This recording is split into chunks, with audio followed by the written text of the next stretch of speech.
Star Trek Picard, Season 2, Episode 9, Hide and Seek. Yeah, I kind of want to call this the worst episode so far this season. It was boring. They were trying to do a lot, but I was bored. And they had a bunch of action scenes, or what they would call action scenes, and they were boring. And then they had some background with Picard and his childhood that I don't care about anyway, and it was boring. Yeah, to sum up, apparently the Borg can activate the transporter remotely. Borg Queen Agnes was walking around without any clothes on, but that's because she apparently wanted that Borg Queen outfit off the dead Borg Queen. So once she transported onto the ship, that's exactly what she did. So, whatever. She brought all of those new Borg with her to attack the people on Rios's ship and in the chateau, and it's all because she wanted the ship, apparently, to go to the Delta Quadrant. That's pretty much what this was all about. Agnes said a few things to the Borg Queen in her head. One of the things that she accused the Borg Queen of was lying about her striving for perfection, that's what all that assimilation was about. She told her it was never about perfection. It's because the Borg Queen was lonely. That's one of the stupidest retcons I have ever heard in my entire life. The Borg Queen did all of that assimilation because she was lonely, and apparently, even after assimilating all of those, thousands of species, it still wasn't enough to feed that empty hole inside her. I mean, I don't know where these people get this crap. I really don't. When Agnes was talking to the Borg Queen, the imagery that they used on camera so you could see the conversation is you just saw them in their old bodies. So you saw Agnes in front of the camera talking, and then you saw the Borg Queen talking. I don't understand why they had to have this weird assimilation stuff with Agnes happen anyway. They started having this dialogue with the Borg Queen and her torso and Agnes. And if they wanted to have those conversations and just move them along, why did they have to have this weird assimilation happen where they're having this conversation happening basically inside her head? They just use the actors again in front of the camera. I don't understand why. And then they used another actor later. It wasn't a mind thing, but why did they kill off this person if they were just going to use him in an action scene? I don't understand why they're doing any of this stuff. They're getting overly clever, and it's just stupid. Yeah, because the Agnes Borg Queen was trying to access systems on the ship, and apparently there was Agnes had put a fractal lock on the ship's systems before she was assimilated, or whatever you want to call this, and she created an emergency combat hologram, and of course it's Elnor. So we have this hologram Elnor going around kicking Borg ass all over the ship, and then they were shooting at that, and I don't understand, a hologram is just light. First of all, how the hologram can even do anything physically, I don't understand, because in the Next Generation, they explained the holodeck. It wasn't just the holograms that were in there, but they had force fields that's what you would push against when you felt stuff. So it was a simulation that wasn't just a hologram. And I know in Voyager, they introduced that concept of the mobile emitter and all that. But this Elnor hologram, first of all, they were shooting at it, and then he was fighting and knocking people over, and then he grabbed his sword and was doing stuff, and how?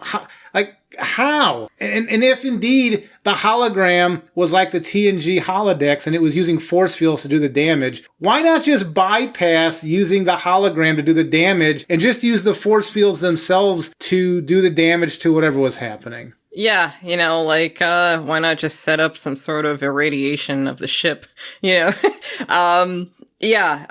obviously it was just an excuse to bring Elnor back. So anyways, Jean-Luc and the rest of his crew, Rafi and Seven and Talon, Rios, the doctor, and her kid, they're all fighting to get to the ship.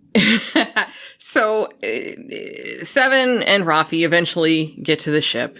And so what happens, of course, Rafi comes onto the ship and she sees this Elnor hologram. And in the middle of this very important mission to take back the ship from the Borg Queen, she stops to talk about her feelings of course, hologram Elnor is telling her how even in his last thoughts, his thoughts were his love for her. And it's like, where the hell did that come from? And this is in the middle. I mean, there's a battle going on. You don't stop to talk about your feelings when life and death, actually life and death of the entire planet, which is in danger from being assimilated by this Borg Queen. I mean, why would you stop and talk about your stupid feelings? I guess to give some background too, like what was happening. So the Borg Queen assimilated the soldiers that Sung. That was the previous episode, yeah. Right.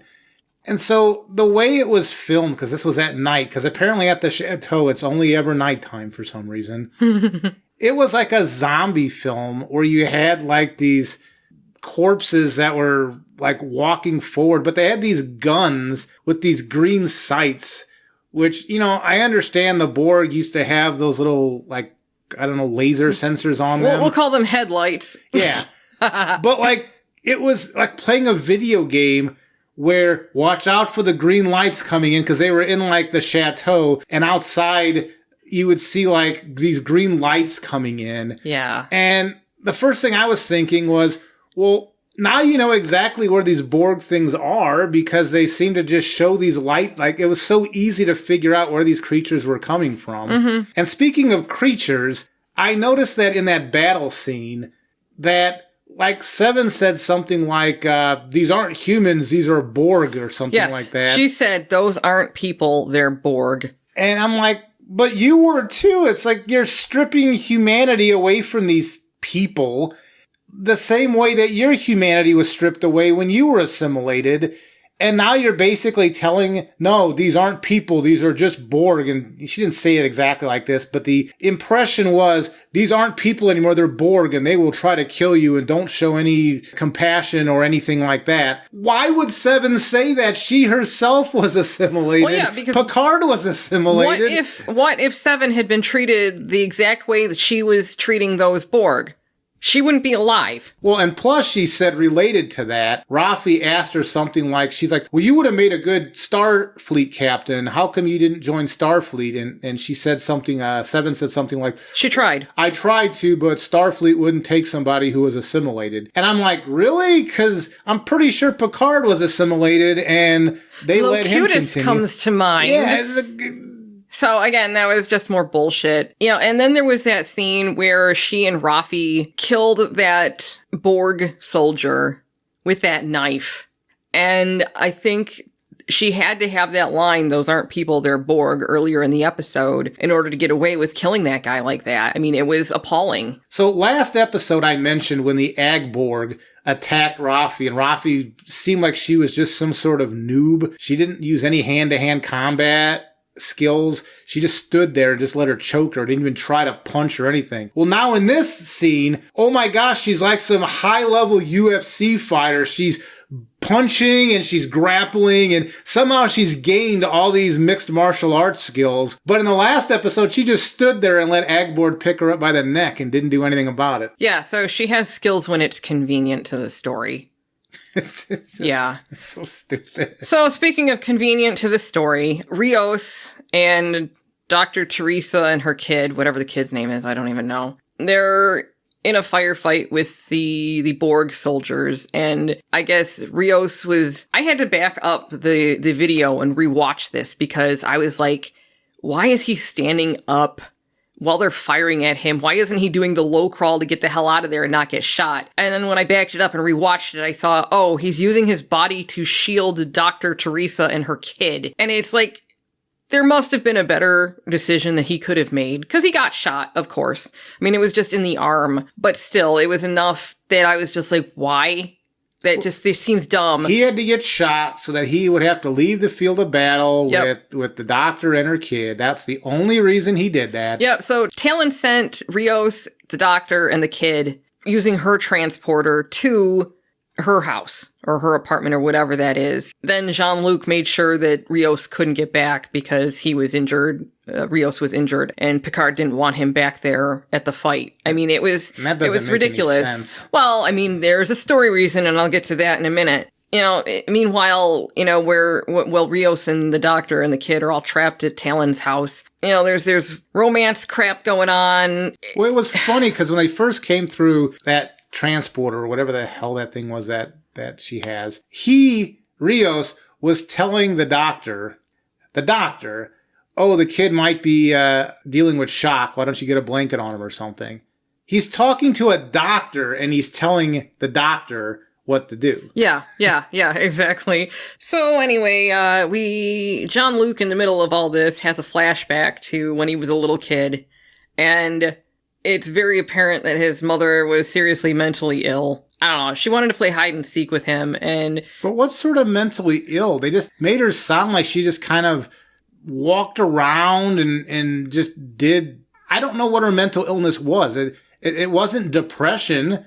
I mean, the thing is, and before we get into this, I remember watching this interview with Patrick Stewart, and he said this season they were going to add story elements from his personal life. Yep. So I am not trying to be insensitive to Patrick Stewart's past if he had parents that had mental illness, or maybe his parents had some tragedy happen because of that. So I'm trying to separate what he had in his real life versus what was done here. Mm-hmm. But Mom's mental illness, I don't know what they were trying to portray. She was walking around like just aimlessly, like she was a lemming that could get into trouble if you didn't keep an eye on her. Well, I mean, given the previous episodes, clearly she had times when she thought there were monsters after her. They never gave her a real diagnosis, and they really didn't flesh that out very well either. But that previous, what you're talking about there, wasn't that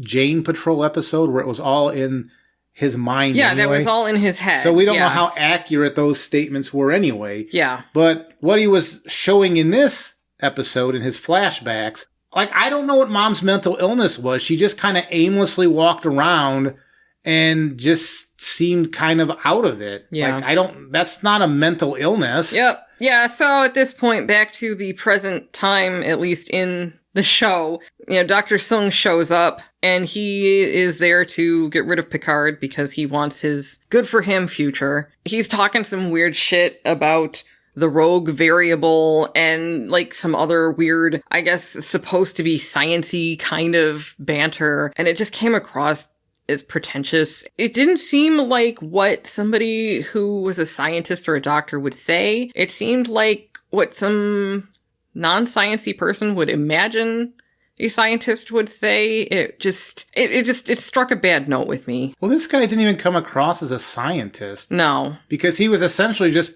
being some sort of middleman bad guy. Yeah. Because the Borg Queen was the head mob person. Yeah. And this was some middle... He's the heavy at this point. Yeah, he's just a middle layer heavy guy that has a bunch of muscle that he pushes around. Yeah. So he is hunting Picard, and... Well, he's got these Borg... soldiers that he's telling to do things. So Sung is just walking around because this obviously is an older... Well, Picard's old too. He could probably take Picard in a fight at this point. But Sung he's pushing these Borg muscle around to try to get them to capture Picard, kill Picard. Oh, I think he was going to kill Picard, but... Well, no. As it turns out, he tries to convince Picard to just... let Sung do what he wants to do. So I don't know that Sung really has the taste for killing, or I don't know why he hesitated like that, but whatever. Anyway, that's jumping ahead, so my apologies. Back to where we really are in the story. So Sung is there, and he's chasing after Picard, so now it turns into a present-day hide-and-seek. And of course, the Picard's memory shows him the way into the tunnels under the house so that he can try to get away from Sung. And by present day, we mean 2024. Yeah. Present in the story. Yeah, so he goes to the doorway where he turns the fleur-de-lis, and it opens the door that goes down to the tunnels under the house. Because he remembered there was as a kid, there were some secret passages that he went through when he was a kid, and when they were surrounded, the chateau was surrounded. Picard was like, we've got to be a way out of here. Oh yeah, there's something below when I was a kid, and And that's when all these weird flashbacks started happening. Yeah. So apparently these tunnels had been used during the Second World War for the French resistance. I really wish they would have made a show about that instead, because I would have actually enjoyed that. That would have been a better show. Well, made by these people, it probably wouldn't have been a better show. Yeah, good point. But made by other people, that could have been an interesting story. Yeah. So then, of course, Talon, once they get down in the tunnel, she remembers seeing the place in Jean-Luc Picard's memories, or his head, or wherever the hell she was when she went in there. And because when he was in his coma, and she had that device on her ear, so she went inside his head. Yeah. And then she saw this place. Yep. Yeah. And he tells her that his mother lost herself down there.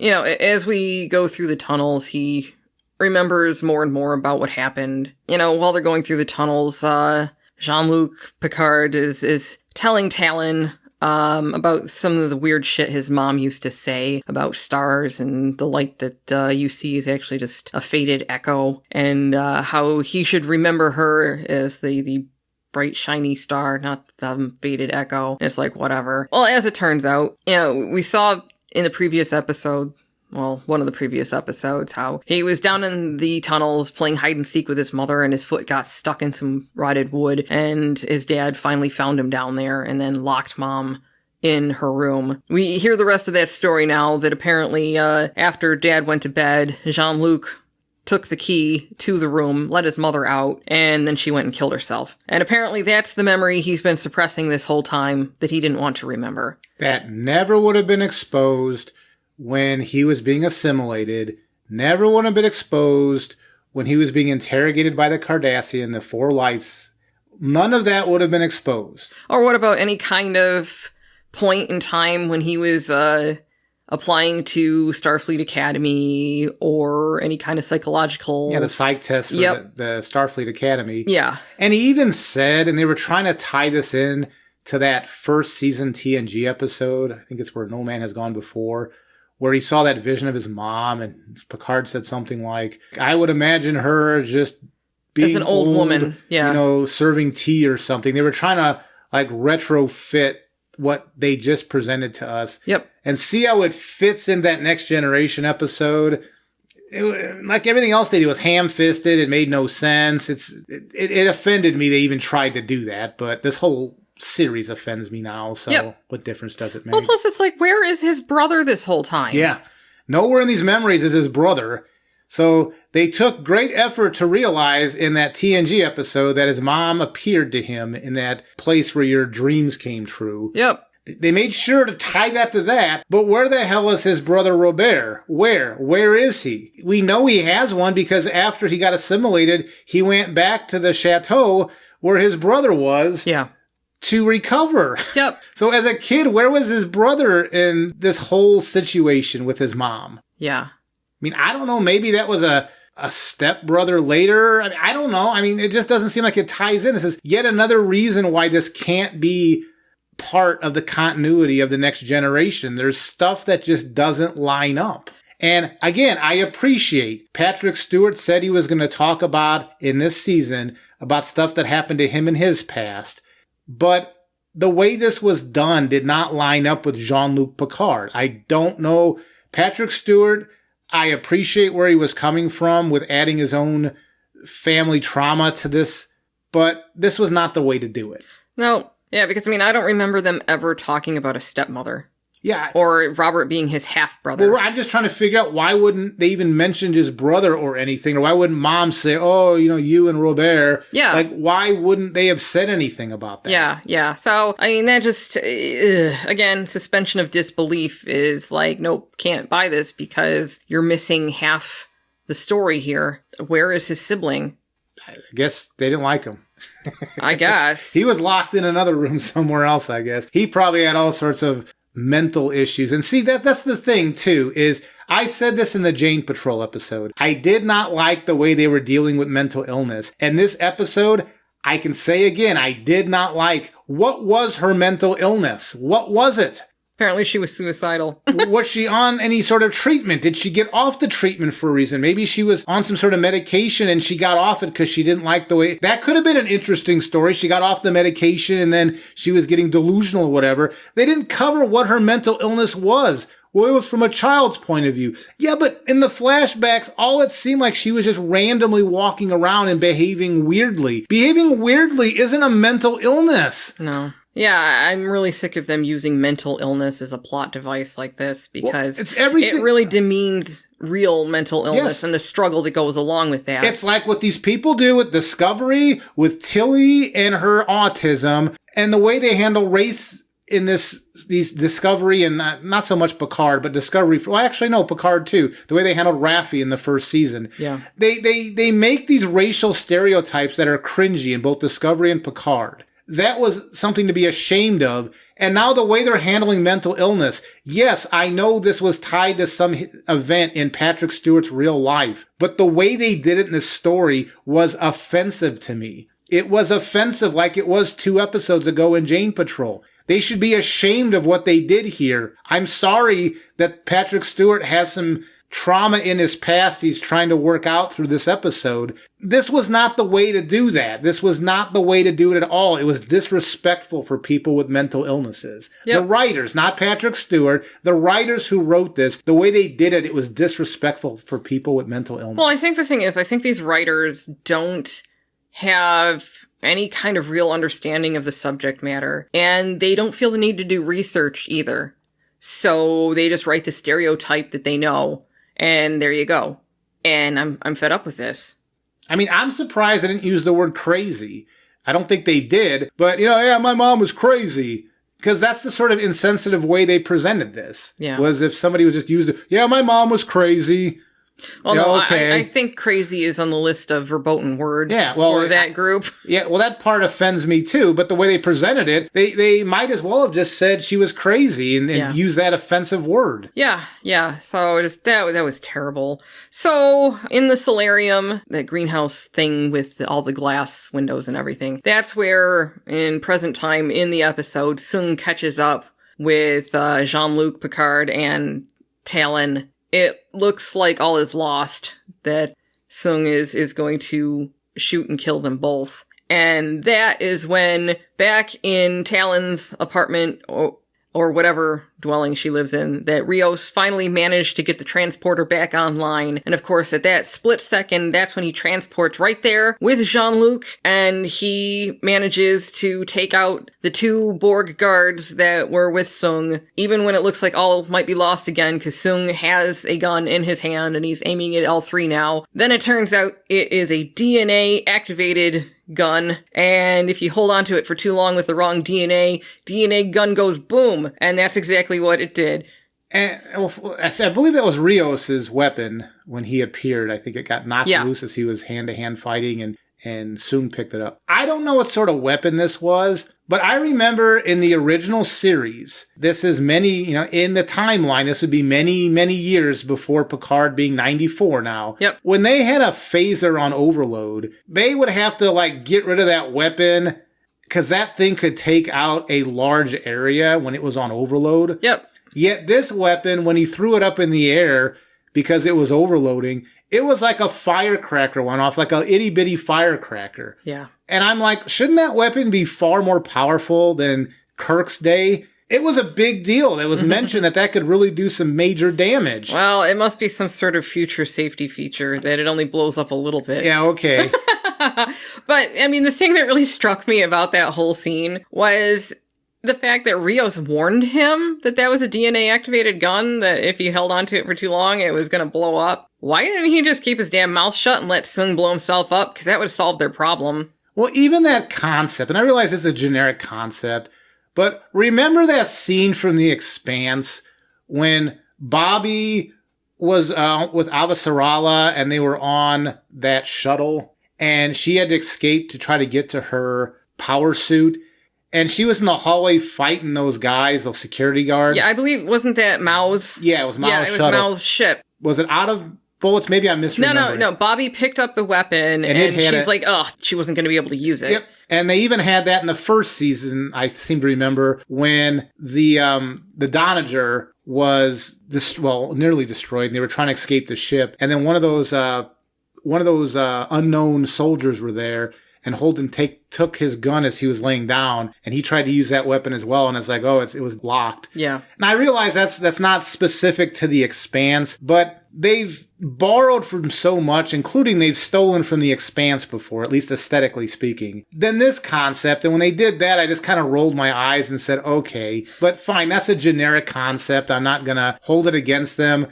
But actually, I am going to hold it against them because they steal from too much. So that just reminded me of those two parts of The Expanse, the two scenes with Bobby and then with Holden in the first season when he tried to pick up that weapon from the fallen breaching soldier, and then he couldn't use the weapon. Yeah, and I'll just take this as a moment to go back to Picard's mother for a second, because this really made me think of Babylon 5 and Ivanova and her mother. Yep. And that was treated in a much better way.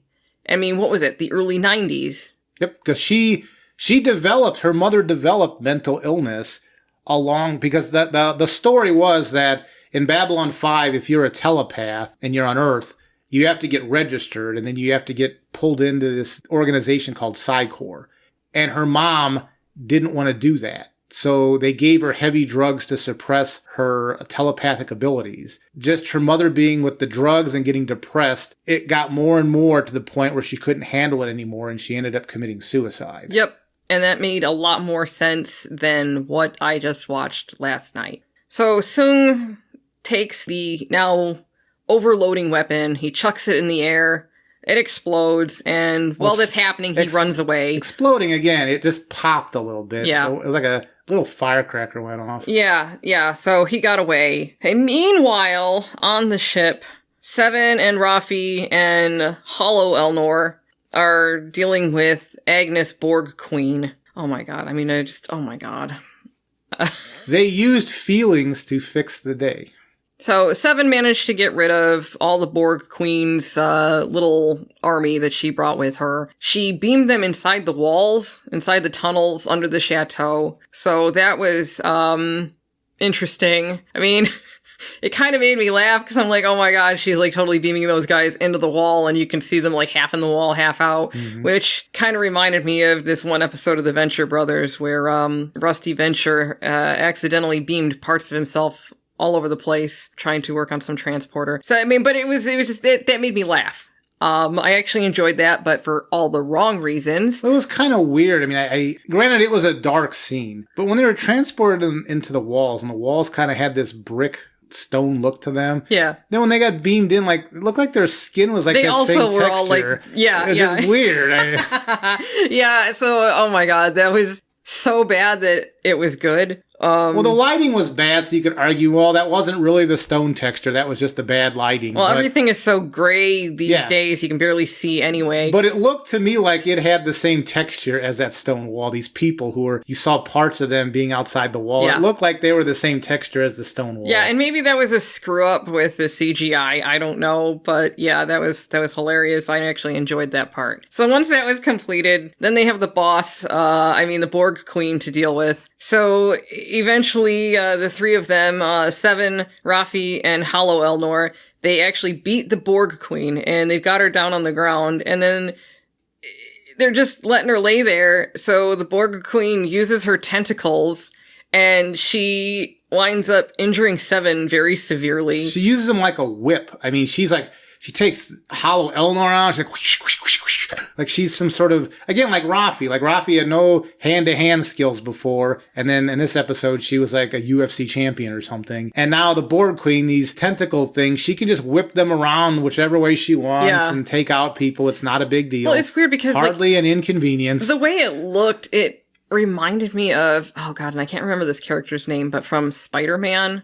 Oh, Dr. Octopus. Yes. It reminded me of Dr. Octopus, and I'm like, oh my god, I swear to god, it's like they got the same CGI that was used in that film, like, I don't even know how many years ago that was. Early 2000s. Yeah, it just, oh, Christ almighty. But anyway, So, Seven gets it in the gut, and she's bleeding all over the place, and the Borg Queen wants to take the ship to the Delta Quadrant. So then, the Borg Queen is standing there with tears coming out of her eyes, and she's like, what's this? And of course, Agnes is like, those are my tears! And apparently, this sadness that Agnes is feeling for what the Borg Queen is doing to her friends has created the same neural soup that the Borg Queen used to get control in the first place. So now Agnes has used the same thing to get control. Oh my god, it was so stupid. And Agnes was telling the Borg Queen that, you always lose, no matter which timeline, etc., etc. And,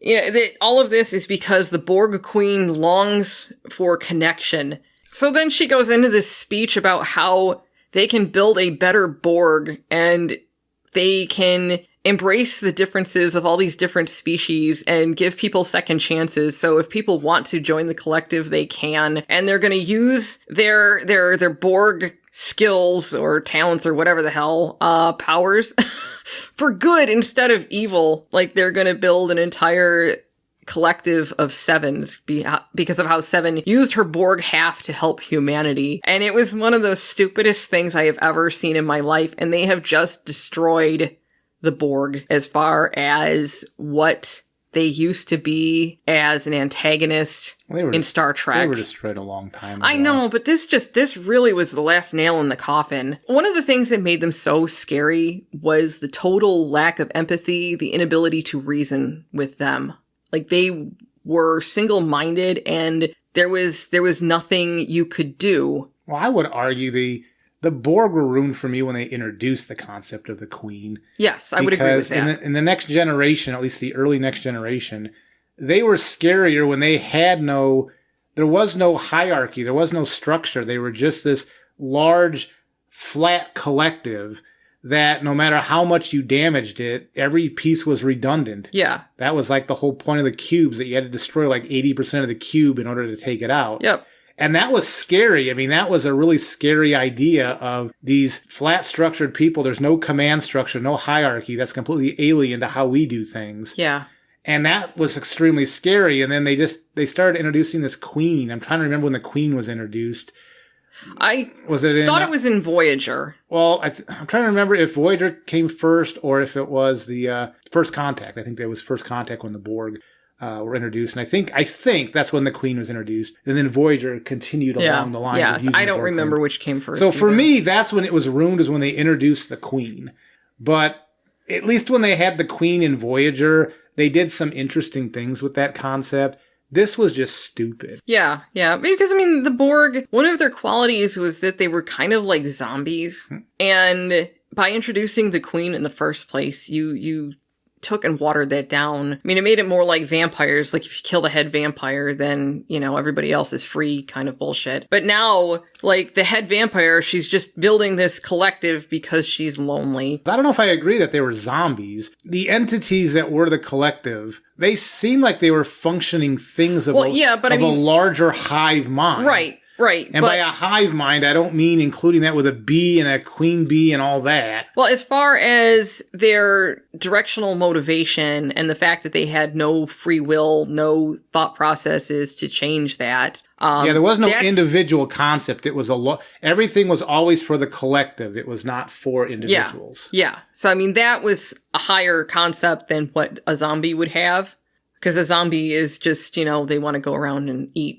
Because that was the idea with TNG, the episode with Hugh, that exposed that there was individuality inside that collective. And that was the moral dilemma that they had when they were going to introduce that, I guess, virus, for lack of a better term, into the collective to destroy the collective. And the ethical dilemma that they had on that episode about, but look at Hugh. Hugh is an individual. If Hugh's an individual, who else is an individual? That goes right back to, and 7 of 9 was a reinforcement of that in Voyager. And then earlier in this episode, when they were going to have that fight, and Seven's reminding them, these are just Borg now. They're not humans. They're not people. Yeah. It's like, that's not, to me, that wasn't consistent with the stuff we just mentioned. No, it wasn't. Because, even if you look at, for instance, Unimatrix Zero, when those Borg were recharging, they were themselves within this Unimatrix Zero. So they were still individuals in there. So, like you said, what Seven said was contrary to what we actually know from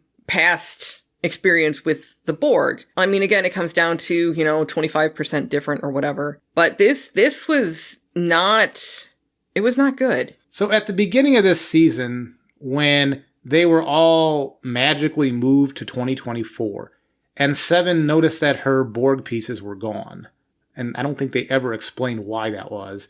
But then when the Queen in this episode saved her life by injecting her and basically reassimilating her, kind of reassimilating her. These pieces that she used to have just magically reappeared in the same places on her face. Well, yeah, because they begged the Borg Queen to save Seven's life. Well, I mean, yeah, but did the other people she assimilated, did they have those pieces? No, they didn't. So, yeah, so it was weird that those... The same pieces that she used to have just appeared again. Yeah. And the other people she assimilated...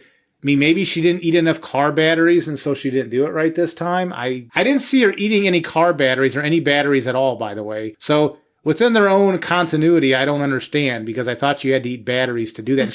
She was assimilating like crazy. There was an army of a lot of people. You think she really would have had C, D, car batteries, cell phones, laptops. I mean, I thought she would have had a whole shopping cart full of batteries she would have been eating, but I didn't see any of that. Yeah, so anyways, so she's now a kinder, gentler Borg Queen, because she is like Agnes Borg Queen, or, I mean, oh god, it was so bad. Well, that was the exchange, right? They said, you can have the ship if you save Seven's life. Yeah. Now, the part I don't understand is, so when she took off, the Queen, when she left with Rios' ship, the agreement with Soong before this was she was going to use the ship to destroy the Rene Picard's mission, the Europa mission. Yeah. She's not going to do that anymore, right? She's just going to take her ship. Right. No, she's just gone off to the Delta Quadrant. Because, again, she's something new. She's a hybrid Queen / Agnes. They're both in there. And... yeah, but once she saved Seven, of course, Seven was a bit upset about being Borg again, but she'd spent more than half her life, most of her life, she'd spent as being part Borg. And of course, they say to Agnes Borg Queen, half of you is our friend, maybe in time all of you could be. And that's when the Borg Queen Agnes imparts some wisdom to them and tells them that they need to tell Jean-Luc Picard that there must be 2 Renés, one who lives and one who dies. And then she took the ship and flew off to the Delta Quadrant. So then, oh god, Jean-Luc is talking about Agnes, and we've lost a friend, but we've regained ourselves. I'm like, whatever. I don't even know what the fuck that means. Well, even the Renee stuff. Yeah, because then Seven tells him what the Borg Queen said, that there must be 2 Renés, one who lives and one who dies. And his response was, I refuse to accept an outcome that has not yet occurred. Like, what does that mean, Picard? It's a riddle. She gave you a riddle that doesn't make sense at this point in the series. So you should have said, well, what does that mean? I don't understand. That's a riddle.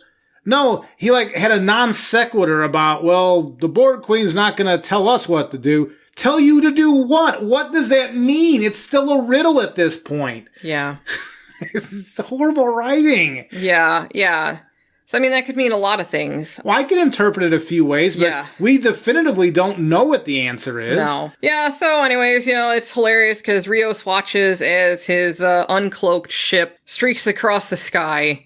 And it's like, yeah, because I'm sure nobody else saw that. And by the way, where the hell are all the cops? Because that one cop, I mean, seriously? That chateau was under assault for a while. And you're telling me a cop already disappeared in this area, and there was a heavy weapons fire going on there. Yep. Nobody bothered to show up to say, that's where that cop got screwed up before, and now there's guns and stuff going on there. Maybe we ought to check that out. Yeah. Nah, it's fine. Yep, nothing like that. So I was like, oh my god. It just, the holes in the writing in this show are so large. You could drive a giant Mack truck right through them. It's just, I can't believe that somebody signed off on this. They have 500 executive producers. They rehearsed this. It's like if this was an improv on stage, so it just happened. Yeah. Usually you have like a read-through, you have several practices before you film this, and then you would have multiple takes. You're telling me through all this process, nobody bothered to say, this crap doesn't make sense. Yeah. Apparently not. The Emperor is running around in his birthday suit, and everybody's telling him how great his outfit looks. Well, the Emperor in this case, and I hope this is probably going to offend some people, the Emperor in this case is Patrick Stewart. This has turned into a vanity project for himself, and I take no pleasure in saying that. This is sad. After hearing that interview with Patrick Stewart said he's not playing Jean-Luc Picard anymore, he's playing Patrick Stewart, and then hearing that he was going to use a lot of his personal life experiences into the stories of Picard, by definition, that's what a vanity project is. Yeah, but I mean, a vanity project, he should have told a different story, created a new franchise, or, well, I mean, probably a one-off, let's face it. But he should have done something else. Wrote a book or something. Why does it have to be Star Trek? Why does he have to take Jean-Luc Picard, a character of himself? Well, I should be more clear there. Jean-Luc Picard is his own person. I mean, when you're a writer, that is his own person. It's not, Jean-Luc Picard is not Patrick Stewart. Patrick Stewart portrays Jean-Luc Picard on screen. He doesn't look at it that way.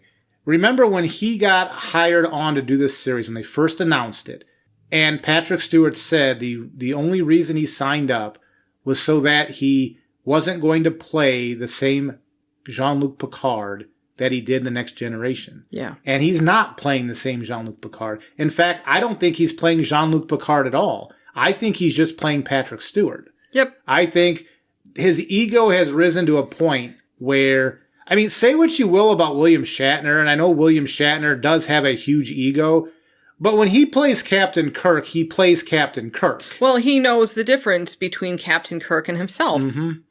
And I give Shatner all the credit in the world, because as much as I didn't like Star Trek V, and I really didn't like it, at least Captain Kirk felt like Captain Kirk. Whereas whenever Patrick Stewart gets in charge of doing anything with Jean-Luc Picard, he always makes the character not feel like Jean-Luc Picard, because I don't think he has any understanding of who Jean-Luc Picard is. Yeah. So anyway, this episode, an exercise in Hollywood narcissism. This was bad television. Yeah. It was disjointed bad television. The action scenes had no weight to them at all. The ones you could see, because this was happening at night at the chateau, because it's always night at the chateau, except the very end of the episode, because I guess Picard worked through his inner demons. So now it's daylight. Yeah, it's now the first daylight we've seen at this chateau. That's like the only story device they know how to use is, you have to create this oppressive atmosphere so people know that it's a dark time emotionally. I mean, just, oh my God. Again, like last week, I didn't say it was so much bad. It was just boring and stupid. I don't know how you could make it any more boring than last week. This was offensive. Yeah, but it was boring with a mixture of offense mixed in there. Because not only was I offended by their portrayal of Jean-Luc Picard's mother, I was also offended by the way that they convinced the Borg Queen to just give up all of her assimilation and perfection, and it was never about that anyway. It was all this feeding inner turmoil bullshit, and I freaking had it with this crap.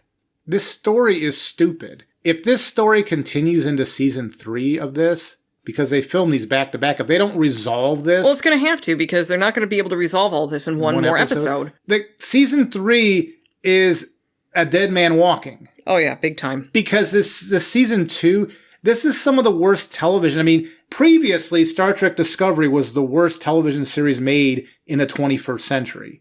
And this one is competing. I don't know which is worse now, Star Trek Discovery or Star Trek Picard. They're both horrible, by the way. If one is number 1 worst in the 21st century, the next one is number 2. I'm still going to say Star Trek Discovery is number 1 and Picard is number 2. We'll see next week if that still stays the same. Yeah. It's very close, I will say that. And next week, In addition to having the finale of season 2 of Picard, we get the premiere of Strange New Worlds. This is a new series. This is going to show if these people behind this have learned any lessons from these past 2 train wrecks. The train wrecks being Star Trek Discovery and Star Trek Picard. Those are the 2 live action shows. This is going to show it. I have a feeling they haven't learned anything. No. But we're going to find out. I'm going to try to go into this new series with, I don't want to say optimism, because at this point I don't think I can muster that, but I'm going to try to look at the positives in that first episode of Strange New Worlds. Maybe they will surprise me, but honestly, it's the same people. They've already done 2 series where they've crapped the bed. Why should I believe this 3rd series made by the same people is going to be any different? Yep. Yeah, I mean, they're probably going to do a bait and switch. Like the first episode might be kind of like Picard was this season. It might be mostly tolerable. Oh, it's got some Star Trek feelings to it. But I bet you by like episode 3 of Strange New Worlds, it's going to be just like Picard. They're going to go back to the same crap that they've been doing all along. Yeah, because I like Anson Mount. I thought he did a great job as Captain Pike on Discovery. However, the way that his character was treated on that show, it gives me pause as to... He would say something and Michael Burnham would say, I don't agree. Oh, okay. Oh my God. Yeah. So I have a feeling this is just going to be more of the same. But I have to wait to find out. So anyways, yeah, one more episode of this season of Picard, and then Strange New Worlds starts out. So thanks for listening to what we have to say, and be sure to leave comments, and you'll hear from us next week. Take care.